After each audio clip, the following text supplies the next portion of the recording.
কে দোস্ত, আমরা যে সবসময় শুনি যে ফেসবুকত প্রেম হয়, বিয়া হয়, কত কি হয়। আমি যে এই যে এতগুলা বেটি ছেলেকে SMS দেই, ইটা দেই সিটা দেই, আরে কেউ আমার সাথে কথা কওয়ার চায় না। হয় কেউ ব্লক করে দেয়, না হলে দুই কথা কওয়ার সাথে সাথে আর কথা কয় না, কোনো মেসেজ রিপ্লাই দেয় না, দেখে না পর্যন্ত। তোরা ক্যাঙ্কা করে ফেসবুকত প্রেম করিস না, আমাকে শেখাবো? টেকনিক আছে দোস্ত, সেই টেকনিক যদি 5-7টা টেকনিক যদি তুই অ্যাপ্লাই করা পারিস, তাহলে ওই বেডিসল তোর কাছে মনে কর কাবু হতে বাধ্য। বুঝছো? ক দোস্ত, আমাকে করে, আমি তোর টেকনিকটা না ব্যবহার করবে চাচ্ছি। কমো, কিন্তু একটা শর্ত আছে। দুপুরে কিন্তু আমাকে খিলান লাগবে, বুঝছো? পেট ভরে খিলান লাগবে, তাহলে করতে পারি। খিলামলে তুই ক। শোন, তাহলে প্রথমেই করবো কি, যদি ফ্রেন্ড হোস, ফ্রেন্ড হওয়ার পরে সাথে সাথে মেসেজ লিখবো না, বুঝছো? মিনিমাম 1 মাস আইডিটা ফলো করব, দেখবো কখন কি পোস্ট করিচ্ছে। আবার প্রতিটা পোস্ট লাইক দিব, ফাইন করে একটা কমেন্ট করব। মানে ওই 1 মাসের মধ্যে যত পোস্ট করবি, প্রত্যেকটা পোস্ট যেন তোকে দেখতে পারে, মানে তোর হালকা করে যান তোর চিন্তা মাথার মধ্যে আসে, বুঝছো?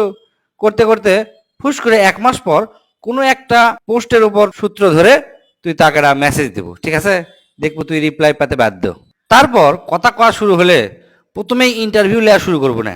জিঙ্গা ধর, আপনি বাড়ি কুটি কি করেন, এই সেই, এলা কথা কখনোই কব না। করলে এলা বেটি চলে বিরক্ত হয়, বুঝছো? এটা পরের চিন্তা। আগে ভালো ভালো কথা কয়া, তার সাথে এটা রিলেশন তৈরি করার চেষ্টা করা লাগবে, বুঝছো? প্রথম প্রথম কখনোই কব না কি খাইছেন, ঘুমাইছেন নাকি, এলা আলতু ফালতু প্রশ্ন কখনো করবো না। তুই যদি খোঁজ পাস যে ওই মেয়ের ব্রেকআপ আছে, বুঝছো, ওই সময় তুই ব্রেকআপ নিয়ে কথা করার চেষ্টা করবো। দেখবো ওই ইমোশন হয়ে যাবি, তাকে সান্ত্বনা দেওয়ার চেষ্টা করবো। সান্ত্বনা দেওয়ার সাথে সাথে দেখবো তোর প্রতি তা একটা মানে আকৃষ্ট হচ্ছে, বুঝছো? তোর কথা তখন উত্তর দেওয়ার চেষ্টা করবি। তোকে যদি কখনো জিজ্ঞাসা করে, জিজ্ঞাসা তো করবি যে আপনি প্রেম করিচ্ছিলেন কিনা, তখন তুই কবু প্রেম না করলেও কবু করিচ্ছিলাম, কিন্তু ওই ভালো একটা ছেলে পা চলে গেছে, মানে ইমোশন ইমোশন দেওয়ার চেষ্টা করবো। দেখবো ওই তোর প্রতি একটু মানে মিথ্যা না হলেও মানে একটু হালকা হবি, বুঝছো? আর যত পারবো বেটে চলে খালি প্রশংসা করতেই থাকবো। যদি ওক দেখিস, তাহলে চেয়ারার মানে প্রশংসা করবো, যতই তাই কালো হোক আর কুচ্ছিত হোক না কে, যেহেতু তুই তো পছন্দ করছো নাকি, প্রশংসা করবো। প্লাস যদি তাক নাও দেখিস, তাহলে তোর মনের মানে ওর মনের প্রশংসা করব, ঠিক আছে? প্রথম প্রথম ভুলেও ওর সাথে তর্ক করবার যাব না। মানে ওই যেটা কবি সেটাই ঠিক, হ্যাঁ হ্যাঁ হ্যাঁ ঠিক ঠিক ঠিক ইঙ্গের কব, বুঝছো? কারণ প্রথমে তর্ক করা ওরা মোটেও পছন্দ করে না, মনে করে যে তুই বিদ ঘুরে চ্যাংরা রাগ করিস বেশি, এলে বুঝবারই দেওয়া যাবি না। পরে যা হয় হয় সেটা দেখা যাবি, প্রথমবার খালি হাঁ হাঁ করে যাব।